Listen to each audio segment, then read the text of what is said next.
Pues muy buenos días a todos, ¿cómo están? Les damos la cordial bienvenida de esta mañana.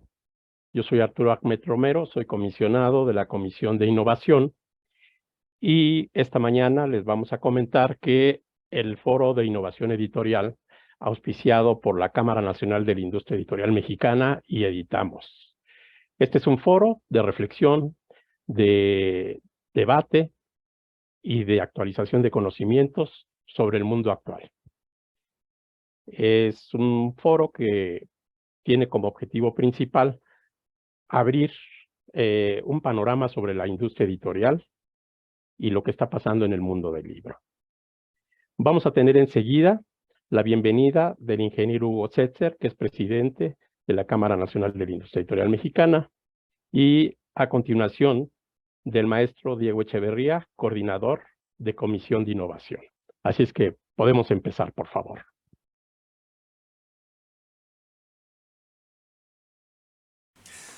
Distinguidos invitados e invitadas, representantes de la industria editorial, ponentes, colaboradores y todos aquellos que nos acompañan en este día tan especial. Es para mí un honor y un privilegio dirigirme a ustedes en la inauguración del Foro de Innovación Editorial FIE, un evento que ha logrado consolidarse como referente en el ámbito de la innovación y el desarrollo tecnológico de la industria editorial.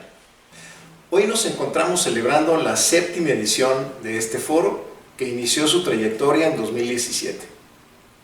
A lo largo de estos 7 años, el Foro de Innovación Editorial ha sido el escenario perfecto para proponer nuevas herramientas y modelos de negocio que enriquezcan los procesos y procedimientos de la generación, administración y comercialización de contenidos editoriales. Este es un espacio único en nuestro país que se enfoca exclusivamente en el ecosistema de contenidos editoriales y su constante evolución. Durante este tiempo se han llevado a cabo 36 charlas, en las que han participado más de 5.600 personas ávidas de información, estrategias y tecnología que puedan aplicar en sus procesos editoriales y de impresión.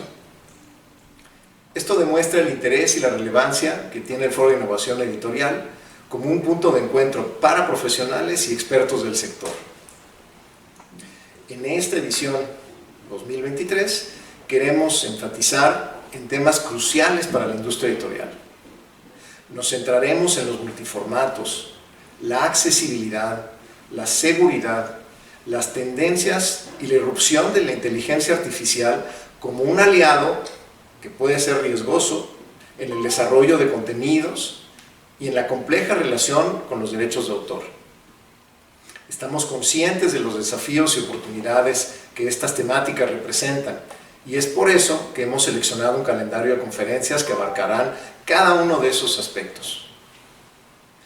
Este variado y enriquecedor programa de conferencias nos permitirá adquirir conocimientos, reflexionar sobre los retos actuales y futuros de la industria editorial y explorar nuevas oportunidades para impulsar nuestra creatividad y el crecimiento de nuestros proyectos. Quiero agradecer a la Comisión de Innovación encabezada por el maestro Diego Echeverría y al Centro de Innovación y Desarrollo Profesional para la Industria Editorial, Editamos, por su incansable labor en la organización de este foro. Su dedicación y compromiso han hecho posible esta reunión de mentes brillantes y apasionadas por la innovación en el ámbito editorial. Asimismo, quiero expresar mi gratitud a todos los ponentes que han aceptado compartir su experiencia y conocimientos con nosotros. Su participación en el Foro de Innovación Editorial es fundamental para enriquecer nuestras perspectivas y ampliar nuestros horizontes. Quiero terminar diciendo que el Foro de Innovación Editorial es un espacio que nos invita a imaginar, a cuestionar, a explorar nuevas ideas y a impulsar la transformación de nuestra industria. Estoy seguro de que las conferencias que se llevarán a cabo en esta edición nos brindarán valiosas herramientas para enfrentar los desafíos del futuro y aprovechar al máximo las oportunidades que se nos presenten. Les deseo a todos un exitoso y enriquecedor Foro de Innovación Editorial 2023. Que estas jornadas sean inspiradoras y nos motiven a seguir innovando y construyendo un futuro prometedor para la industria editorial. Gracias y bienvenidos al Foro de Innovación Editorial.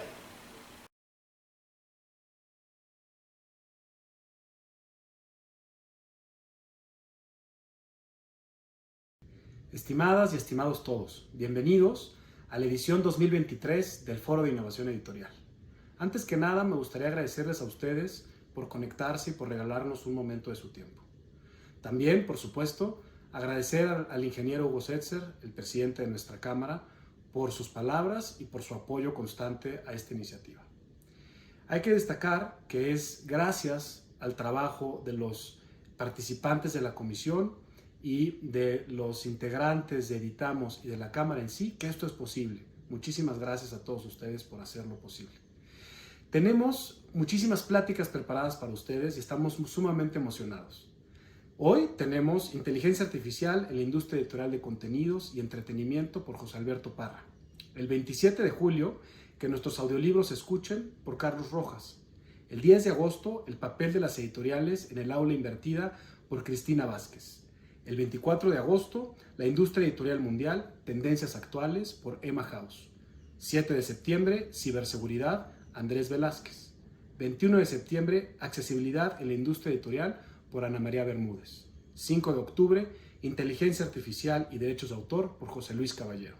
19 de octubre, Modelos de Negocio Innovadores en América Latina por José Diego González. Es gracias a los ponentes que podemos acercar estos temas a ustedes y siempre estaremos agradecidos por sus palabras y por el tiempo que nos otorgan. Queremos pedirles que al final de cada una de las pláticas, cuando reciban una encuesta, nos hagan favor de contestarla porque nos ayuda mucho a los organizadores a acercarles a ustedes los temas más relevantes y a continuar corrigiendo y mejorando el foro año tras año. Pues es para mí un gusto cederle la palabra a Arturo Ahmed para que él nos haga favor de presentar a nuestro speaker del día de hoy, José Alberto Parra, a quien también le agradecemos mucho que el día de hoy nos dé estas palabras.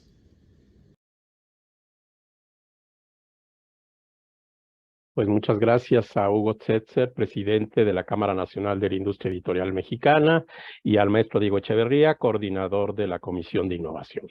Pues muchas gracias, le damos una cordial bienvenida al maestro José Alberto Parra, que muchos de ustedes ya seguramente lo conocen, y voy a platicar un poco sobre esta conversación que él nos va a compartir.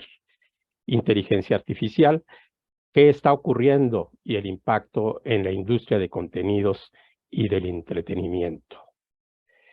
El objetivo es dar a conocer los más recientes avances dentro de la inteligencia artificial y dar información del potencial alcance que estos tendrán en la industria editorial y en general en la creación de contenidos. La charla va dirigida a todas las personas interesadas en conocer más de la inteligencia artificial. Y bueno, pues bienvenido, José Alberto. Voy a platicar un poco sobre cómo se va a desglosar esta charla. Vamos a hablar del origen de la inteligencia artificial, el IA regenerativa, nuevas herramientas del IA, impacto en la industria de contenidos. Y José Alberto Parra, voy a leer unas líneas sobre su semblanza, mínima, desde luego. Es un hombre que ha estado en nuestro medio por más de 25 años. José Alberto Parra García es reconocido en la industria como uno de los más innovadores especialistas en estrategias digitales en América Latina. Desde sus comienzos en Columbia TreeStar Hunt Video y después cuando se unió al mundo de las plataformas digitales. Sus habilidades de liderazgo y transformación han ayudado a cimentar la potencia de nuevos negocios en la región. José Alberto ha sido pieza clave para lanzar en América Latina plataformas que han impactado positivamente a la industria de contenidos como Kindle Store en español, las categorías Apple Books y Movies, dentro de la icónica Apple Storytel, primera plataforma de suscripción ilimitada de audiolibros en la región. Desde 2022, José Alberto es director de estrategia digital para Estados Unidos y América Latina en Grupo Planeta, División Latinoamericana. Al mismo tiempo colabora como articulista experto en la industria digital en la revista Expansión. Y yo agregaría que es un profesional que ha participado en diferentes actividades de la industria editorial. Bienvenido, José Alberto, y me da mucho gusto saludarte. Buenos días. Muchísimas gracias. Bienvenidos, bienvenidas todos. Gracias a la CANIEM, gracias al FIE por la invitación. Voy a presentar la pantalla. Les ruego me hagan saber cuando empiecen a ver la presentación, por favor. Ya se ve. Perfecto. Entonces, vamos a comenzar. Excelente.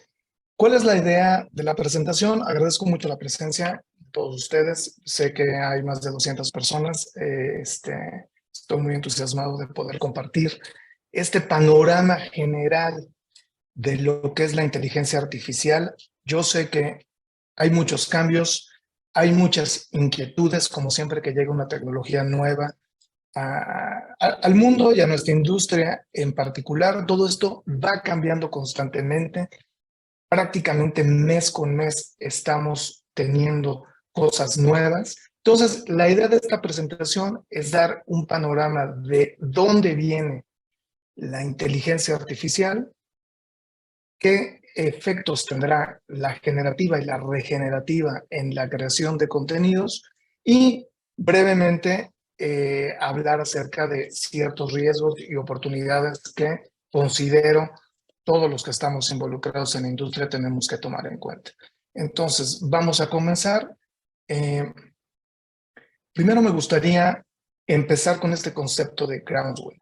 Si no están familiarizados, groundswell es toda aquella tendencia que tiene un crecimiento rápido y espontáneo, clave entre individuos.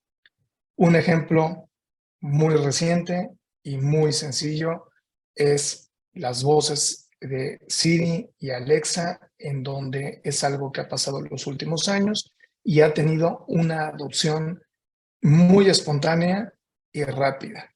¿Por qué comienzo con este concepto? Porque si vemos lo que está pasando en la inteligencia artificial con ChatGPT, que es algo que todos hemos escuchado recientemente, que ahora explicaré a detalle de qué va. Si vemos la adopción, vemos que en solo 2 meses llegó a 100 millones de usuarios. Se lanzó en enero 2023 y para marzo tenía 100 millones de usuarios. Si comparamos con otras plataformas o redes sociales, vemos que el crecimiento es inaudito. TikTok, que todo el mundo conocemos, le tomó 9 meses llegar a ese punto. Facebook le tomó prácticamente 20 veces más llegar. Ya no hablemos de Spotify y de Netflix. Es decir, el tema de los chatbots, de la inteligencia artificial y específicamente de ChatGPT es exponencial. Sin embargo, la inteligencia artificial no es nueva. Voy a dar muy brevemente una perspectiva en el tiempo, desde 1947, que es cuando se origina la inteligencia artificial, hasta el año 2020. Y aquí vemos puntos clave que ha habido en el desarrollo de inteligencia artificial. De hecho, es un término que surge en 1947 de la mano de Alan Turing, un científico que ha sido clave en el desarrollo de la computación como la conocemos hoy en día. Él publica el primer artículo de inteligencia artificial en 1950. Después, en el 66, surge ELIZA, que es el primer chatbot desarrollado por el MIT. Vamos avanzando en el tiempo hasta el 2011, donde se da, en el 97, perdón, donde se da un gran salto cuando esta computadora Deep Blue, muchos de ustedes quizás recordarán este evento, le gana a Kasparov en una partida de ajedrez. Es la primera vez que una interacción de un humano con una inteligencia artificial, gana la inteligencia artificial y así vamos avanzando. Se vuelve a repetir un ejercicio de IBM con Watson en el programa de concursos de Jeopardy de los Estados Unidos y gana. Y tenemos estos pasos desde hace 50 años. Lo que es cierto es que el crecimiento ha sido exponencial de 2 años para acá. Vemos que hubo 8 momentos icónicos en los últimos 50 y solo en el 22 se desarrollaron 24 nuevas herramientas de inteligencia artificial, de las cuales en su mayoría, probablemente un 55% están relacionados con el lenguaje, el 25% está relacionado con los chatbots, que son estos diálogos que, o sea, buscan copiar un diálogo entre humanos. Ahora lo explicaré a detalle. Y después la minoría, pero que son las que más ruido están causando recientemente, está el tema de las herramientas de imágenes.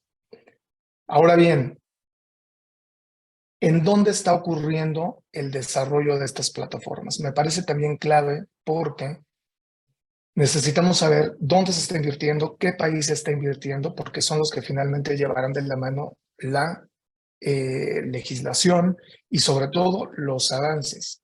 Aquí en este mapa, que es un mapa de inversión del mundo, vemos que prácticamente está enfocado en los Estados Unidos. 53,000 millones de dólares han sido invertidos en inteligencia artificial. El segundo lugar con 17 lo tiene China.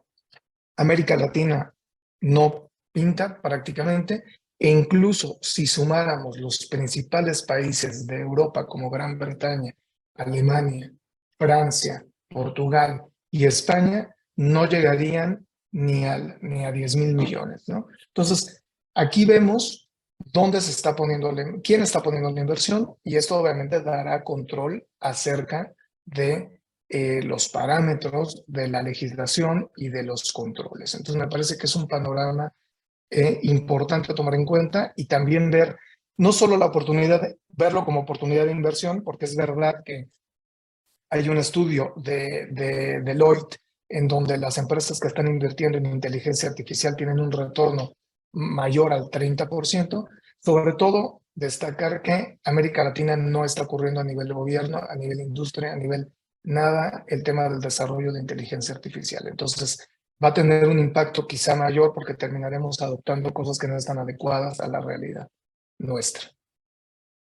Ahora, este dato también me parece interesante antes de irnos metiendo a temas más específicos, porque vemos en los países más desarrollados cómo es el porcentaje en personas de 35 años para abajo de lo que se llaman los early adopters, los que adoptan las tecnologías inmediatamente, que son los del lado oscuro, los del lado viendo la pantalla, los del lado derecho, y los seguidores, que son los de azul claro. La suma no da 100 porque siempre hay un público indiferente a este tema y a muchos otros temas, ¿no? Entonces, lo que vemos en China, que es el segundo país que más invierte, el 55% de la población menor de 35 años se considera como early adopter de la tecnología de inteligencia artificial. En Alemania es el 47%, en el Reino Unido 44%, en los Estados Unidos 37%. Curioso que sea mucho menor en los Estados Unidos cuando son las empresas las que están más invirtiendo y es donde el monto de inversión es más alto.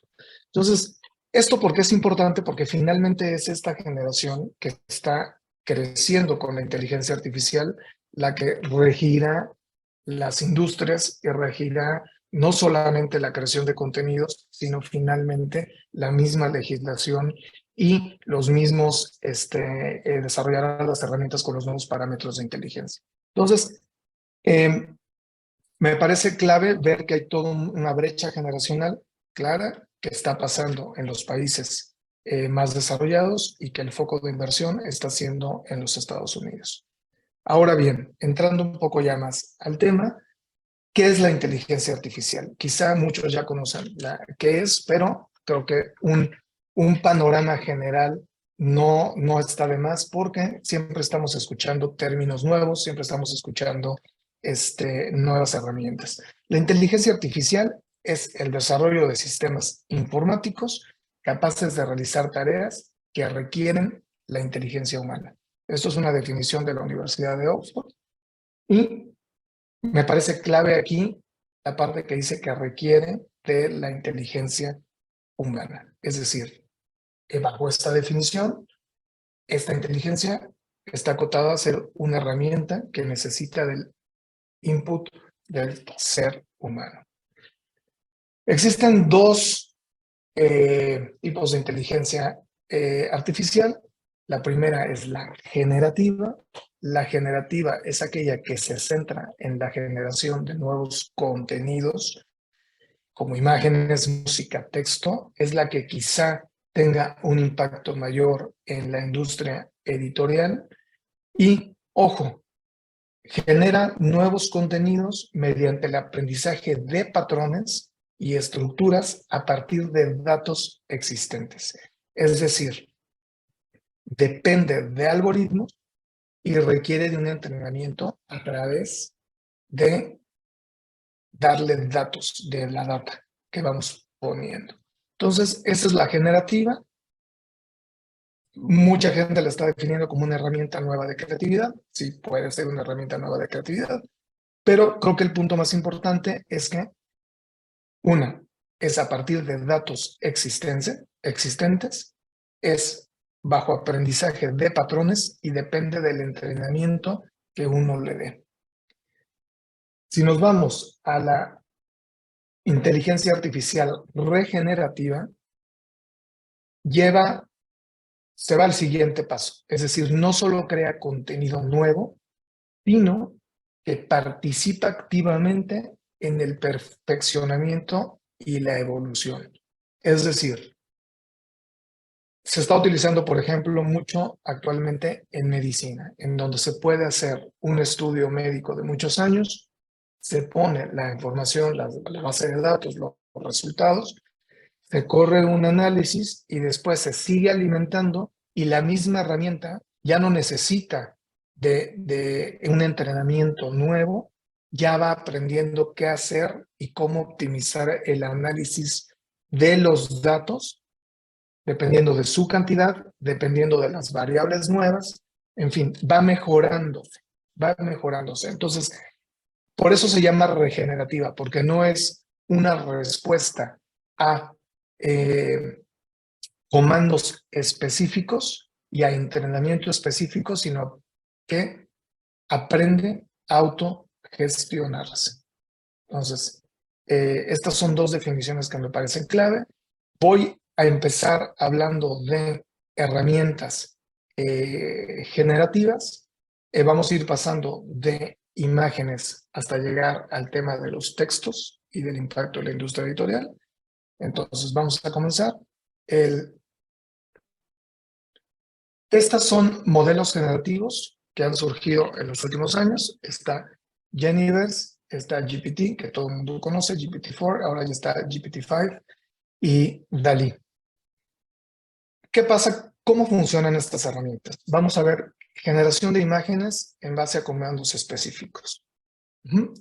Esta, por ejemplo, es una imagen creada con inteligencia artificial, con DALL-E, a partir del texto, un niño y un perro mirando a las estrellas.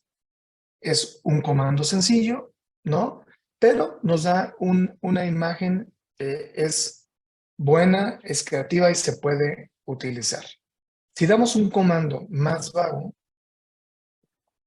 esto es Geniverse, como niño que se le quema la mano, vemos que la herramienta nos genera 4 opciones diferentes en base a lo que entiende y en base nuevamente al input que uno va utilizando. ¿Por qué es importante el tema de los patrones y la data que va entendiendo la inteligencia artificial? Porque si nos vamos al número, con esta adopción en 2 meses de más de 100 millones de usuarios, lo que ha pasado es que pasamos de 110 millones de comandos en enero, es decir, de peticiones de los usuarios a la inteligencia artificial que le permita tener más información para generar datos, pasamos de 110 millones a 100 billones en mayo. De 100 millones a 100 billones en mayo. Entonces, estas son herramientas que conforme se utilizan más, van teniendo parámetros para poder dar múltiples opciones. En el caso de estas fotografías, yo sé que no podemos, somos más de 200 personas, quizás sea difícil la interacción, pero aquí me gustaría preguntarles, y cada quien vaya decidiendo, del lado izquierdo, ¿cuál de las dos fotografías son reales? A ver, Arturo, te pregunto a ti, ¿cuál de las dos es real en el caso de la fotografía en blanco y negro? ¿Cuál es fotografía y cuál es creada por inteligencia artificial?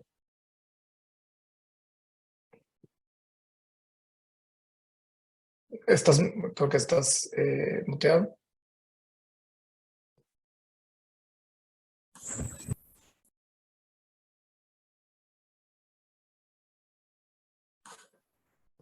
La izquierda.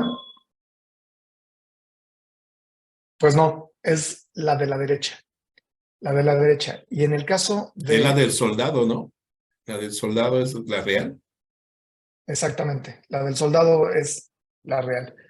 Y si nos vamos a las dos imágenes del lado derecho, ¿cuál creen que es la real?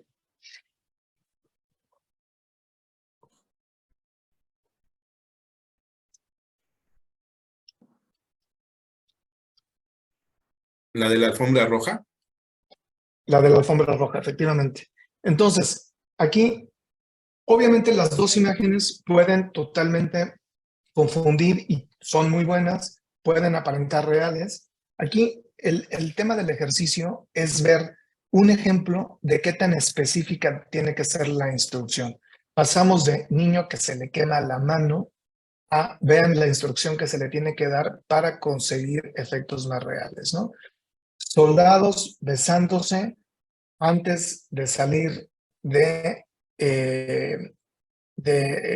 la embarcación de zarpar, la embarcación de guerra para una misión en Egipto, que sea en blanco y negro en 1925, ¿no? Los hombres están en el barco y las mujeres están en el puerto, y que sea vintage. Obviamente aquí la inteligencia artificial es tan específico que aquí, por ejemplo, no cumple el tema de que los hombres estén en el barco y las mujeres estén en el puerto, pero le vas dando información para que tenga la generación más correcta posible. Y en el caso de la imagen de la derecha, que es más vago, por eso es más fácil reconocer. La instrucción es más sencilla y dice, foto de un festival tomada desde un edificio alto, con mucha gente bebiendo y bailando y con un iPhone 13 tocando música en la playa, que evidentemente lo del iPhone tampoco se ve, pero ¿por qué doy estos ejemplos? Porque en realidad, si tomamos en cuenta que la inteligencia artificial es una herramienta, dependerá de qué tan específicos nosotros damos las instrucciones. Si la instrucción no es precisa, no tendremos resultados que sobrepasen a los del ser humano. Ahora bien, entrando a nuestra área de industria, ¿no? Creatividad. ¿Lo anterior es creativo o no? Si definimos la creatividad tal cual está en el diccionario, que es como la facultad de crear y la capacidad de creación, cabe aquí la pregunta de si la inteligencia artificial es creativa o no. Primero, ninguna de las imágenes que vimos creadas con inteligencia artificial existía antes, ¿no? Es una creación nueva. El aprendizaje, sí, está basado en patrones y estructuras, que es como aprende la mente humana. Y, ojo, se unen conceptos sin perder la individualidad. Es decir, la inteligencia artificial, sobre todo la regenerativa, aprende a decir niño que se le quema la mano y decidir fondos diferentes, decidir tipos de niños diferentes y toma el concepto niño, toma el concepto mano, toma el concepto fuego y los une sin que un concepto saque al otro literalmente de la foto. Entonces, bajo este concepto, podríamos decir que es creativa. Yo personalmente creo que no, porque responde básicamente a comandos que da una persona, pero es verdad que hay que tomar en cuenta que en estos 3 puntos se parece mucho a cómo va aprendiendo un ser humano. Ahora, pasemos al tema del lenguaje. En el caso del lenguaje, la principal herramienta es un chatbot, que quien no lo sepa, es una aplicación de software que utiliza inteligencia artificial y que tiene como objetivo imitar una conversación humana a través de interacciones de texto o voz. Una conversación que aquí es donde se generan los textos, aquí es en donde se puede dar todo el mundo, muchos hemos interactuado con estos chats de algunas empresas en WhatsApp, eso es un chatbot muy básico, y las herramientas más complejas son las que generan texto a partir de comandos simples o complejos. ¿Cómo está la inteligencia artificial? Y esto yo creo que es importante para todos los que estamos en la industria, comparativamente con los humanos. Este es un estudio que hizo el Think Tank Life Architect hace un año y vemos la línea azul es los seres humanos, ¿no? Y de estas 4 herramientas, 5 herramientas que son chatbots, puestas a prueba en 5 aspectos diferentes, ¿no? Cultura general, comprensión lectora, razonamiento con sentido común, conocimiento del mundo físico y dominio de la semántica.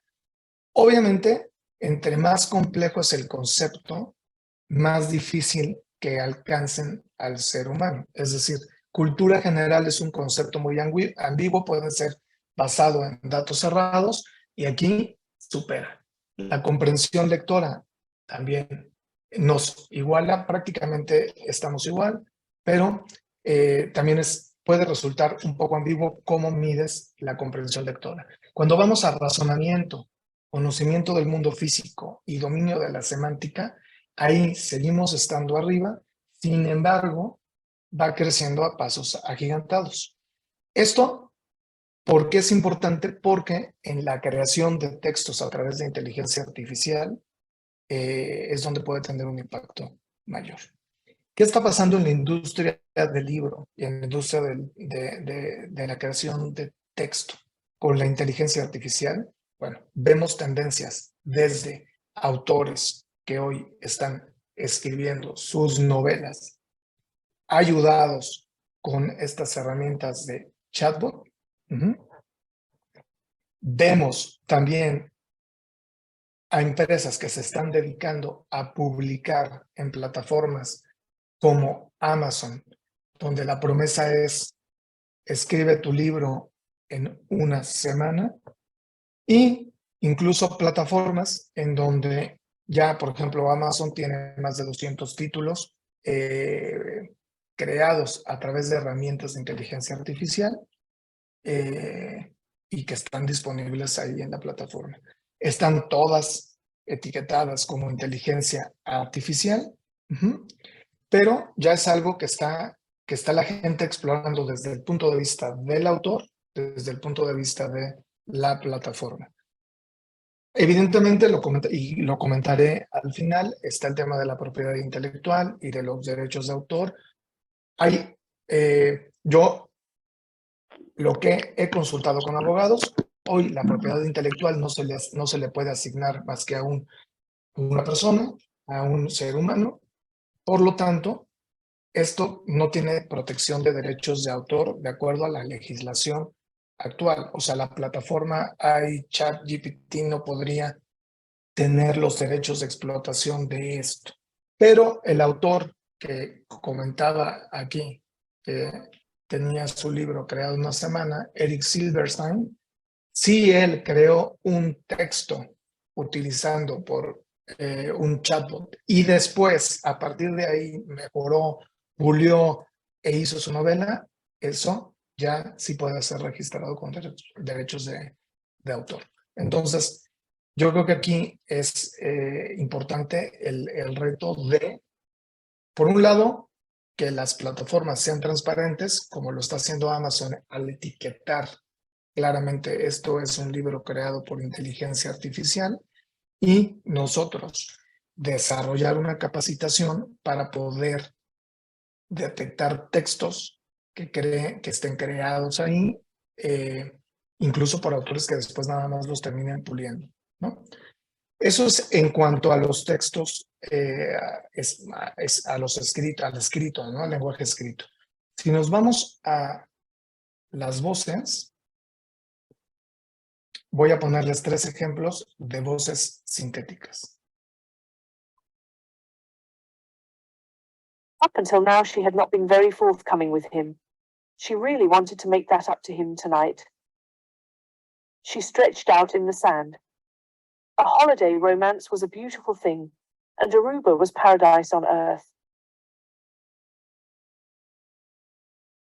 Estoy convencido de que creía, de todo corazón, que mis 3 visitas semanales a Los Nogales se debían al placer que yo hallaba en su compañía y, muy especialmente, al deseo de escuchar sus opiniones sobre el bimetallismo, materia en la que iba camino de convertirse en una autoridad.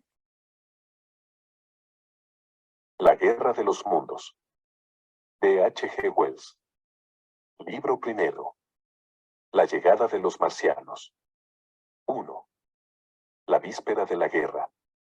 En los últimos años del siglo XIX nadie habría creído que los asuntos humanos eran observados aguda y atentamente por inteligencias más desarrolladas. Listo. Ahora Sí, se escuchó. Perfecto. Bastante interesante. El punto es que en el tema de las voces artificiales se ha avanzado mucho en los últimos 2 años. Estos 3 audiolibros también están etiquetados como narrado por Google o narrado por la herramienta que sea, pero se están desarrollando también ya plataformas de producción de audiolibro y de traducción que van a permitir a los editores bajar los costos de producción de un audiolibro que hoy rondan los $2,500 a quizá 600, 700. Evidentemente, aquí ya después parte el tema de la deshumanización de la narración, en fin, una serie de cuestiones que cada quien ya tiene que plantearse y decidir, pero la herramienta existe y utilizada. Yo siempre he dicho que las herramientas están para ayudar, no para ser la ley en los procesos creativos. Entonces, todo esto se puede hacer que como editores se tenga un acceso mayor a poder generar conceptos de audio, ¿no? O de traducción. Entonces, sí es increíble lo que se ha avanzado en ese aspecto. Todavía hay plataformas que no permiten comercializarlo, pero hay otras plataformas que lo comercializarán, y yo creo que en los siguientes 2 años, una vez que se defina cuál es la forma correcta de mostrarlos para que la gente no se engañe y no estén inventando que son narradores cuando son voces artificiales, esto se comercializará como cualquier otro tipo de contenido.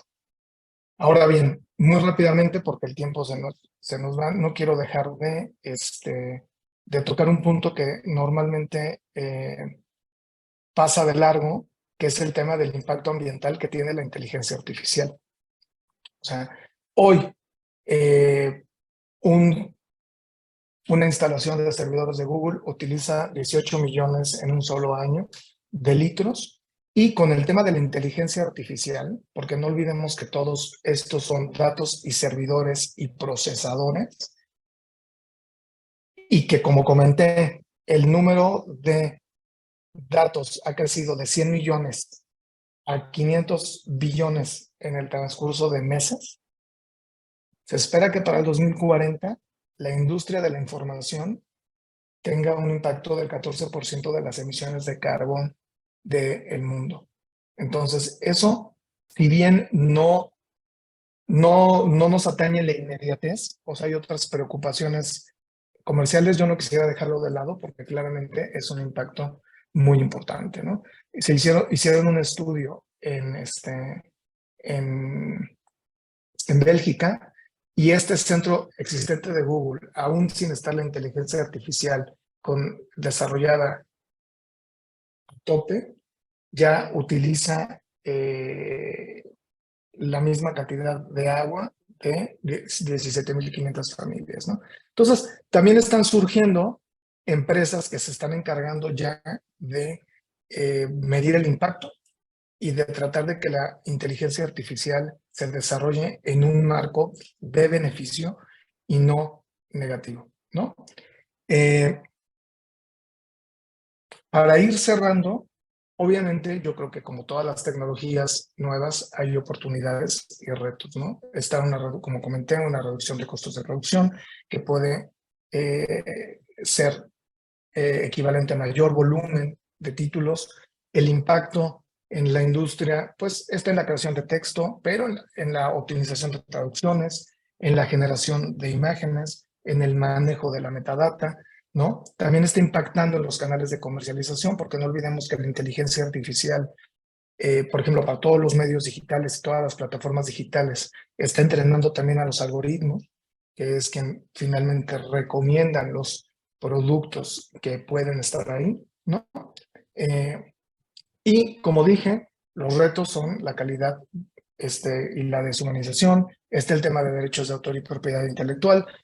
Como comenté, de acuerdo a un abogado hoy con la legislación actual, no hay ninguna herramienta de inteligencia artificial que pueda ser la propietaria de derechos de autor o quien tenga la propiedad intelectual. Tiene que ser un humano, tiene que ser un individuo, pero un individuo que, en el caso de una novela o de un texto, si de pronto llega con una novela que él firma y fue creada con una de estas herramientas, hoy tendría que haber un criterio nuestro para decidir si eso es un texto original o no, como ya hay un proceso editorial, ¿no?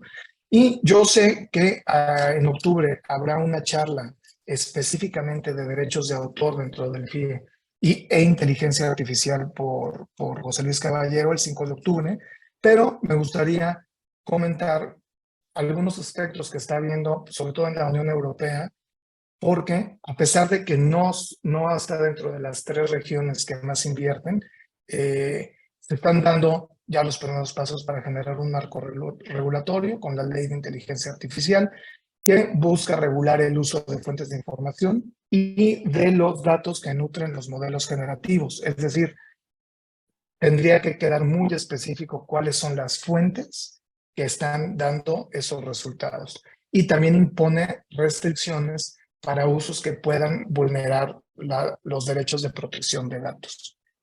Gestiona la privacidad de los usuarios también. ¿Y cómo lo hace? Bueno, busca tener que la inteligencia artificial esté acotada a través de la creación de una agencia regulatoria, de establecimiento de estándares de seguridad y de protocolos para descubrir cuando un modelo sea capaz de replicarse a sí mismo, que es algo que nos da un poco, suena a ciencia ficción, pero es donde justamente hay que tener más cuidado. Seguramente José Luis en la charla del 5 de octubre tendrá información más específica respecto a los derechos de autor, pero me parece que este paso es bueno. Yo creo que debería darlo el líder en inversión, que es Estados Unidos, pero ahí va a haber una contradicción porque puede aplicar en el mercado que no es el mayor de inteligencia artificial. Entonces, para ir, ya nos queda muy poco tiempo. Yo creo que nuevamente la inteligencia artificial debe tomarse como una herramienta de proceso creativo y debe tener los equipos humanos una capacitación para utilizarla a su favor y no pensar que es una herramienta que va a sustituir al ser humano. Nuevamente, sobre todo en el tema de las herramientas generativas, depende de protocolos, depende de la información que uno le vaya dando. Todos vimos este titular de Sam Altman, que es uno de los fundadores del ChatGPT, que dio en el Capitolio en los Estados Unidos hace 2 meses, donde pedía una tregua de 6 a 8 meses a todo a la industria en general de tecnología, porque él decía, si la inteligencia artificial sale mal, puede salir muy mal. Entonces, está creciendo tan rápido y de forma tan exponencial que él pedía una moratoria de 6 a 8 meses para poder dar las bases. Y ahí es donde yo creo que está la siguiente tarea pendiente, es cómo crear esto que está hablando la Unión Europea, cómo crear estos protocolos de contención, cómo crear las regulaciones necesarias para que sí utilicemos la herramienta, pero no sea algo que nos pueda engañar, como hoy está ocurriendo, por ejemplo, amplificando la desinformación. Estas son 2 imágenes creadas con inteligencia artificial, son falsas. Una retoma este mito o leyenda de que el alunizaje no existió, que todo fue un montaje de la NASA. Bueno, aquí se crea esa imagen, ya cuando la analizas a detalle, ni ese es el Apolo ni nada por el estilo, pero con todo el mar de información que hay, si ya existen los fake news, pues con inteligencia artificial es mucho más riesgoso, ¿no? Y del lado derecho está Boris Johnson bailando, que tampoco es real, ¿no? Aquí, cuando uno se fija en las manos, claramente no son manos humanas, ¿no? Y por cierto, en el caso de las imágenes, hasta hoy, 13 de julio del 23, una forma muy sencilla de ver si una imagen es falsa o no es fijarse en las manos y los pies. Las herramientas no están creando ni manos ni pies de una manera muy atinada. Y en el caso de fotos de ciudad, por ejemplo, puedes crear la imagen, pero no están siempre los letreros de las calles, las señalizaciones estarán borrosas porque no saben cómo mezclar ambos conceptos, ¿no? Seguramente se irá afinando, pero hoy tenemos que aprender justamente nosotros a generar un criterio individual para poder ver qué es real o no. Voy a cerrar con una frase que escuché hace poco de un especialista de Estados Unidos acerca de la inteligencia artificial, porque todo esto nos puede dar un cierto temor. Y él decía, me preocupa mucho más la estupidez natural del ser humano que la inteligencia artificial. Y en parte tiene razón, porque como seres humanos también es verdad que es muy estúpido. Entonces, con esto, ya me pasé 2 minutos. Les agradezco mucho. Arturo, tú me dices si tenemos tiempo de respuestas o no. Pues muchas gracias. Les agradezco y ahí están mis datos por si quieren. Muchas gracias, José Alberto. Pues desde luego que sí abrimos una sesión de preguntas y respuestas, si te parece bien. Tienes unos 10, 15 minutos.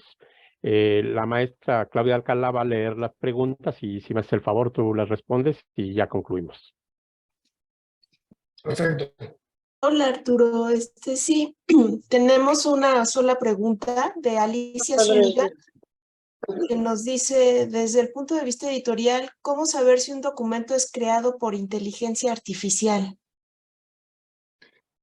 Mira, yo creo que nuevamente, como comenté hace poco, es cuestión de desarrollar un criterio, así como hoy un buen editor tendría que tener cierto conocimiento y criterio para detectar en cierta forma si eso es plagiado o no. Yo sé que es difícil y no hay una ley acerca de que una persona lo pueda hacer. Me parece que conforme las herramientas se vayan utilizando más, nos iremos dando cuenta de dónde están las fallas de la herramienta y se irá detectando, así como mencioné lo de las manos y lo de los pies y lo de los letreros de las calles, se irá desarrollando un criterio para ir viendo si lo que te está llegando es un texto creado por inteligencia artificial. Hay un artículo muy interesante que se publicó de la Universidad de Oxford, donde hoy, por ejemplo, a pesar de que se ha mejorado mucho el tema de la semántica, la redacción, las ideas, cuando tú lees un texto creado por inteligencia artificial, repite mucho el orden de las palabras. Es decir, si pides que se genere un artículo acerca de diversidad, por ejemplo, no utiliza sinónimo. Es como todavía muy cuadrado, ¿no? Entonces, todo eso nuevamente irá cambiando, pero la única manera de ir desarrollando este criterio es utilizar las herramientas. O sea, hoy hay herramientas gratuitas que yo creo que todos los editores, todos deberíamos por curiosidad comenzar a utilizarlas para darnos cuenta que si no tienes un conocimiento específico, o sea, que no es tan fácil como decir, créame una novela de ficción, o sea, sí puedes dar ese comando y ese comando te dará un resultado, pero nuevamente todo dependerá de la capacitación que tenga cada uno de los individuos para dar un comando lo más específico posible, y eso no es sencillo. Si se ponen a pensar en el tema de la programación, que también es a través de comandos, no todos podemos programar, crear un programa, ¿no? Por más que quien es el especialista, sí tiene el lenguaje correcto. Yo creo que eso es lo que va a pasar con las herramientas de inteligencia artificial, que necesitarás una capacitación para poder usarlas, y quien no la tenga, y como sucede casi siempre, la mayoría no la tendrá, podrá ya uno discernir en qué es creado o no por un ser humano. Bueno, Gracias. No sé si podamos seguir con otras preguntas, Arturo. sí, por favor, adelante. Susana Alcántara nos pregunta si las imágenes generadas en la inteligencia artificial se pueden usar en publicaciones por la cuestión de derechos. Mira, justo este abogado me comentaba que es muy similar, la legislación trata estas imágenes creadas con inteligencia artificial como los bancos de imágenes. Hay bancos de imágenes gratuitos donde uno toma la imagen y la pone. Si aparece el dueño de esa imagen, puede decir que no la utilices. En el caso de la inteligencia artificial, como la herramienta no puede ser la poseedora de los derechos de esa imagen, creo que es mucho más fácil que se tome una imagen creada y que esté sin protección, ¿no? Básicamente. Yo creo que más que poder usarlas, se podrán generar para usarlas. No sé si es clara la diferencia, ¿no? Ignacio Uribe levantó la mano, si le damos la palabra, por favor. Gracias. Solo quería agregar a la respuesta anterior. Felicidades, Pepe, por cierto. Esta técnica para detectar si lo que alguien está presentando está hecho por inteligencia artificial o no, me la pasó un maestro. Es bastante sencilla y es copiar el texto y preguntarle a ChatGPT si ella hizo este trabajo. Sí, claro. Están usando maestros y pues en teoría la inteligencia te dice si lo hizo o no. No lo he puesto en práctica. Menos mal que no aprenden a mentir. Exacto. Yo no lo he puesto en práctica, pero me lo pasó un maestro. Este maestro es en el TEC. Está en el TEC y además acaba de ganar un premio como muy buen maestro y no sé qué tanto hay adentro. Y él es el que me dijo que está haciendo eso y pues sí, ya ha llevado gente a comité ahí de honor por no declarar, digamos, ¿no? Que se había estado usando esto. Muy bien. Pues muchas gracias. Claudia, ¿otra pregunta? Sí, otra pregunta. Marcela Rodríguez nos pregunta cuáles son los usos que la inteligencia artificial para facilitar algún proceso editorial. Yo creo que donde más se está desarrollando, por ejemplo, es en el tema de las traducciones. Se está desarrollando software para hacer traducciones muy rápidas. De momento, donde hay más herramientas es para traducir al inglés, pero justo hablaba con una empresa sueca que está ya desarrollando para portugués y español.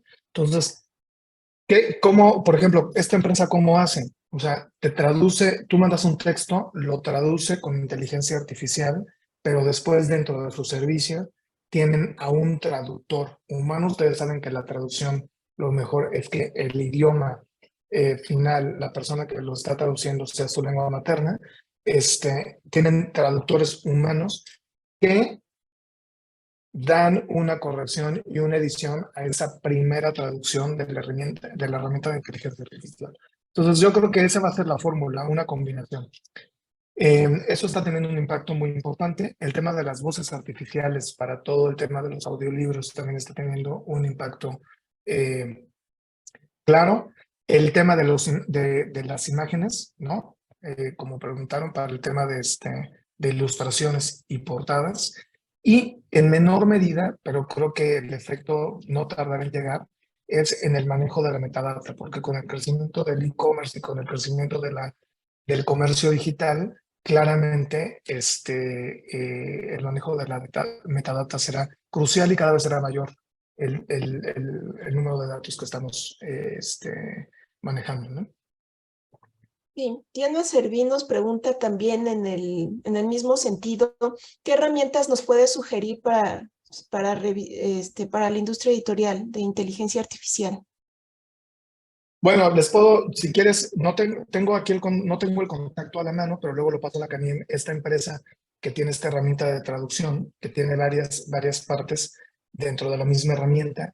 Y luego, yo creo que, por ejemplo, para comenzar a utilizar y empezar a probar OpenAI es una de las más sencillas, es gratuita y puedes tú ahí ir viendo. Es muy interesante cuando lo utilicen cuando tú das un comando en español, el resultado es más limitado. Si das ese comando en inglés, las respuestas se multiplican por 10 y después ya tú podrías traducir esas respuestas y obtenerlas en español, ¿no? Esto muestra claramente cómo el flujo todavía de uso y de comandos en español es limitado y como se alimenta del propio uso, la herramienta hoy te arroja resultados pobres, ¿no?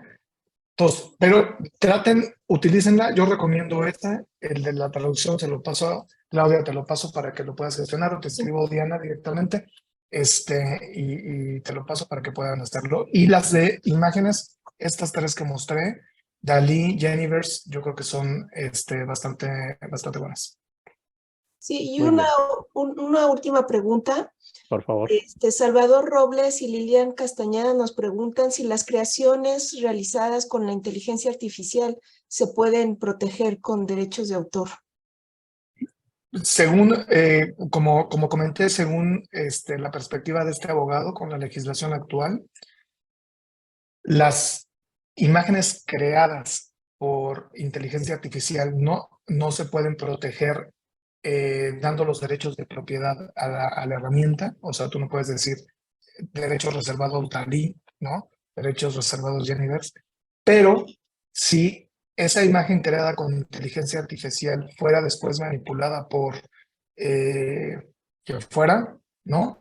Y la retoca y la toma como base y después él registra la otra imagen, ahí sí, porque entonces él solamente utilizó la inteligencia artificial como una herramienta, pero terminó la imagen y es creación de él. Yo creo que eso es la legislación actual. Yo creo que tiene que afinarse muchísimo, tiene que ir cambiando. A mí me parece un poco preocupante. Si no se invierte en inteligencia artificial, pues no va a haber legislación, ¿no? Y obviamente el contexto europeo es diferente del latinoamericano y mucho más preocupante que el país que más invierte no esté legislando al respecto, que es Estados Unidos, ¿no? Ya China ya ni hablamos, ¿no? Esta es una cuestión que ya da un poco más de nervio. Pues muy bien. Pues si te parece bien, José Alberto, damos ya por terminada la sesión. Les agradezco mucho. Y ahí están mis contactos si quieren escribirme y muchas gracias a todos y a todas. Pues muchas gracias nuevamente a todos quienes nos acompañaron esta tarde y les agradecemos a nombre de la Cámara Nacional de la Industria Editorial Mexicana su asistencia al Foro de Innovación Editorial y desde luego también a nuestros amigos de Editamos, Centro de Innovación y Desarrollo Profesional para la Industria Editorial. Este tema ha dejado muchas puertas abiertas y esperamos que con el tiempo necesario José Alberto nos pueda ayudar en despejar algunas dudas que surgieron seguramente en todos. Les agradecemos mucho y los invitamos para que sigan asistiendo al Foro de Innovación Editorial, que la siguiente semana continuará para ustedes. Muchas gracias y les mando un fuerte abrazo. Hasta pronto.